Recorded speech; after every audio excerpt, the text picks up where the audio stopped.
You've met them. Maybe you still hear their voice in your head because it always sounded like it knew you better than you knew yourself.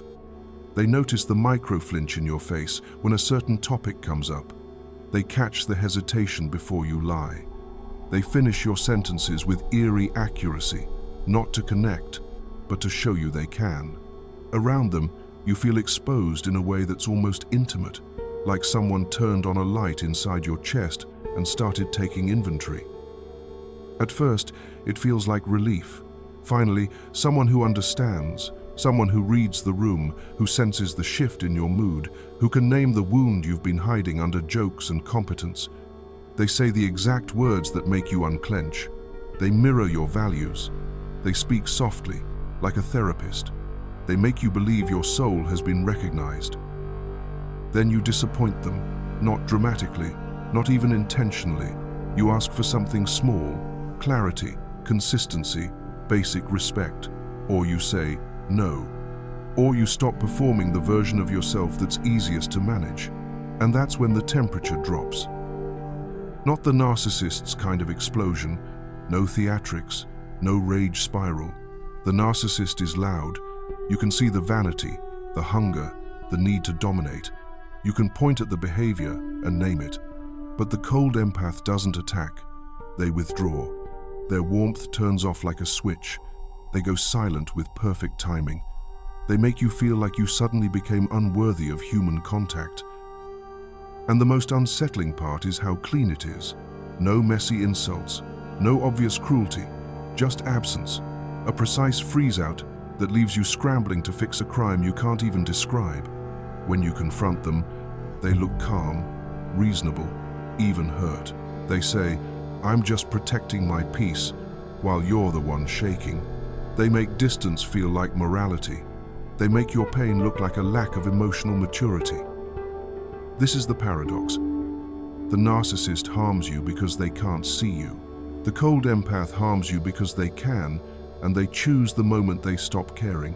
They don't lack empathy, they possess it. They simply don't let it touch their conscience. That's why this person is more dangerous than the obvious villain, because they can map your interior world with surgeon-level detail and still cut without trembling. They know exactly which insecurities will make you chase, exactly which memories will make you apologize, exactly which part of you is starving to be understood, so you'll tolerate being controlled.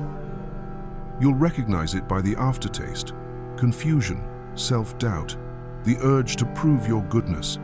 You replay conversations, searching for the moment you ruined it. Meanwhile, they stay composed, collecting your reactions like data for later use. Carl Jung warned about this kind of power. When empathy isn't integrated, when it isn't anchored to responsibility, it slips into the shadow. It becomes a tool for possession, not connection. And here's the uncomfortable truth. If you're listening closely, part of you is wondering whether you've been on the receiving end or whether you've learned to do it too. The phrase cold empath gets thrown around like a TikTok diagnosis, but I want you to treat it as something more precise, not a disorder, not a trendy label, but a posture, a way of relating to people. High sensitivity in perception, low accountability in action.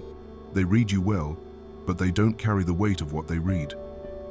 To understand the posture, you need three separate ideas that most people mash together. First, cognitive empathy.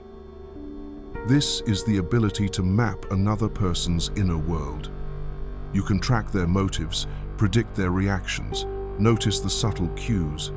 It's like having a high-resolution emotional radar. Therapists use it, con artists use it, anyone can use it. Second, affective empathy. This is the capacity to actually feel with someone, your nervous system resonating with theirs. It's the difference between recognizing tears and being moved by them. Affective empathy slows you down. It makes cruelty harder because you feel the cost. Third, compassion. Compassion is not a feeling, it's a choice. It's empathy plus restraint. It's the decision to protect what you can see in someone, even when you could exploit it. Compassion is where power becomes ethical. The cold empath often has the first one in abundance, the second one in fragments, and the third one only when it suits their self-image. They're fluent in emotions, but they don't let emotions govern their behavior. They can describe your pain beautifully while quietly arranging the situation so you stay dependent on them. This is where Jung walks into the room. Jung's shadow is not evil. That's the childish version. The shadow is everything in you that has been denied, disowned, pushed underground because it didn't match the identity you wanted to wear. Anger, ambition, envy, dominance, even the desire to punish. When those forces are rejected, they don't disappear, they leak, they return sideways, disguised as virtue. So imagine a person who built their entire identity around being good, sensitive, the one who understands. They can't tolerate the idea that they're capable of manipulation, vengeance, or control. That would shatter their self-concept. So the shadow finds a smarter route. It uses empathy as a weapon while letting the ego stay clean. That's why this type is so hard to confront. The cold empath genuinely believes they are the morally awake one. They don't say, "I want control." They say, "I'm just setting boundaries." They don't say, "I'm punishing you." They say, "I'm protecting my peace." They don't say, "I'm collecting leverage." They say, "I'm creating a safe space for honesty." And then they remember every confession you made. Watch the pattern. They mirror your vulnerability so you drop your guard. They predict the exact moment you'll seek reassurance, then delay it to increase craving. They preload guilt by framing your needs as immaturity. They withdraw warmth at the precise second you become less compliant. It's not chaotic like a narcissist. It's calibrated. And because it's calibrated, it's easy to mistake it for maturity. You tell yourself they're just regulated, just disciplined, just not emotional. But regulation is warmth with boundaries. This is strategy with a halo. Jung would say the tell is inflation, the ego claiming spiritual superiority while the shadow does the dirty work. If you feel smaller every time you seek closeness, you're not being met, you're being managed, and you doubt your own instincts. A narcissist manipulates through need. You can feel their hunger for admiration, their panic at being ordinary. But the cold empath manipulates through precision. They don't explode because you bruised their ego. They chill you because they understand your psychology. And when empathy lives in the shadow, it stops being a bridge. It becomes a blade. You recognize a cold empath in the wild, not by what they say, but by what your nervous system does around them. In the beginning, they watch. They don't just listen, they scan. They notice which stories make your eyes brighten, which names tighten your jaw, which compliments make you hungry, which silences make you panic. They learn your attachment wounds the way a locksmith learns the shape of a key. You feel seen, but you're also being measured. Then comes the warmth, carefully rationed. They can be tender, even poetic, but it arrives in bursts, like a reward after you behave the way they prefer. When you're agreeable, when you confess, when you soften, they glow. When you question, ask for consistency, or assert a boundary, the warmth fades. Not because they're overwhelmed, but because they're training you. The affection isn't a gift, it's a lever. Next is the moral positioning. They frame themselves as the wounded healer. I've been through so much. I'm sensitive. I'm just trying to create healthy dynamics. This is genius because it makes your skepticism feel like cruelty.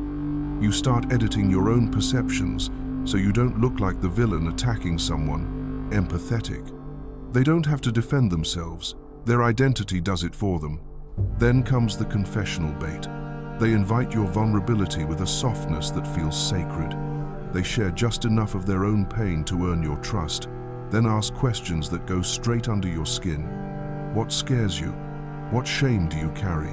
What would destroy you if someone left? You tell them because you think intimacy is being built. But what's really being built is a psychological file.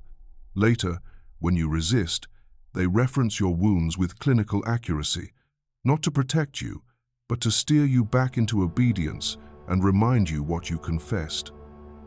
Now comes the signature move, the freeze out. Silence that lands like punishment. Distance that feels like exile. They don't shout. They don't insult. They simply remove contact and let your mind torture itself. You stare at the last message, trying to decode what you did wrong, rehearsing apologies you don't even understand. This is discipline disguised as space, and it works because the cold empath already mapped your fear. Uncertainty makes you chase. If you react, they keep plausible deniability. I didn't do anything to you. I'm just processing. I don't owe anyone access to me. On paper, these sentences sound healthy. In reality, they're camouflage. They never have to attack you because withdrawal makes you attack yourself.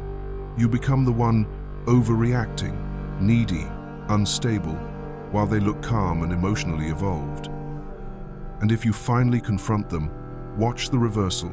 Suddenly they're fragile, misunderstood, spiritual.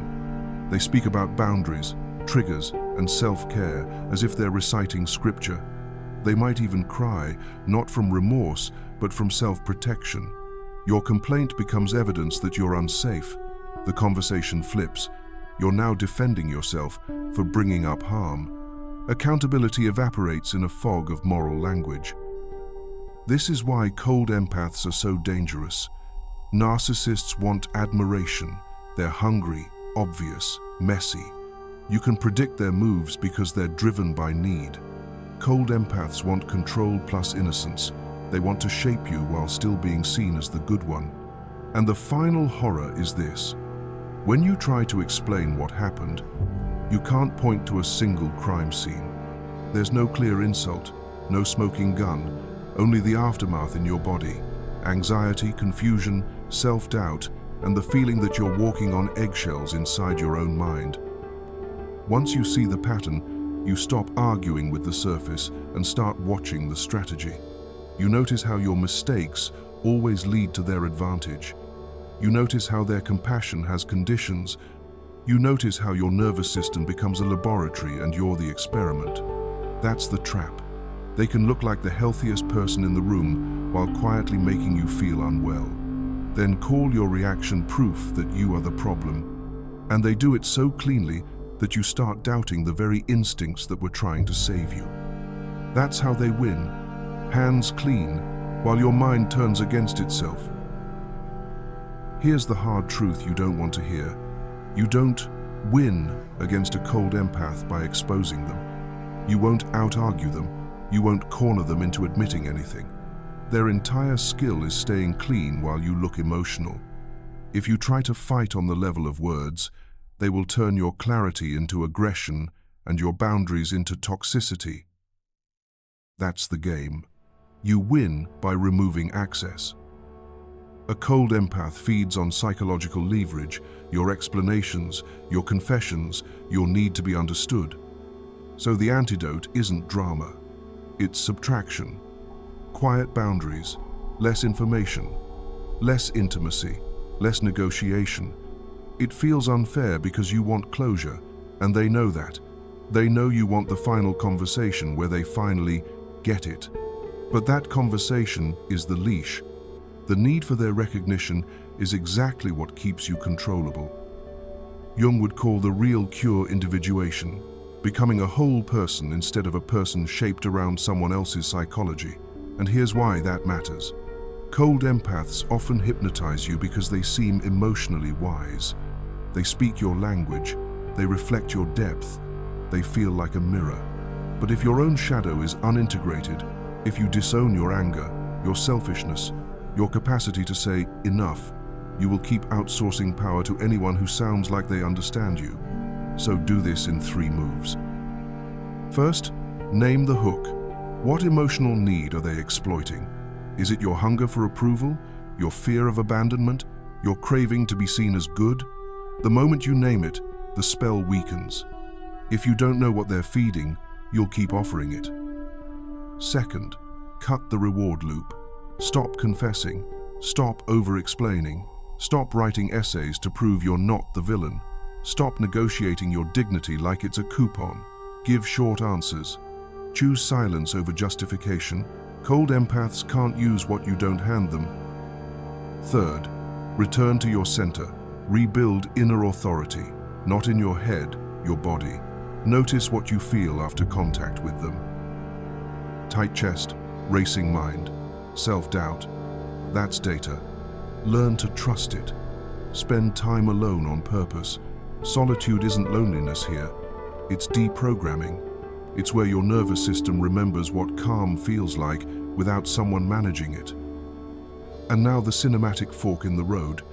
Either you integrate your shadow, your anger, your boundaries, your capacity to walk away, and you become whole, or you keep chasing understanding from people who use understanding as a weapon, and you stay easy to steer. If you're done being steerable, comment this: I remove access.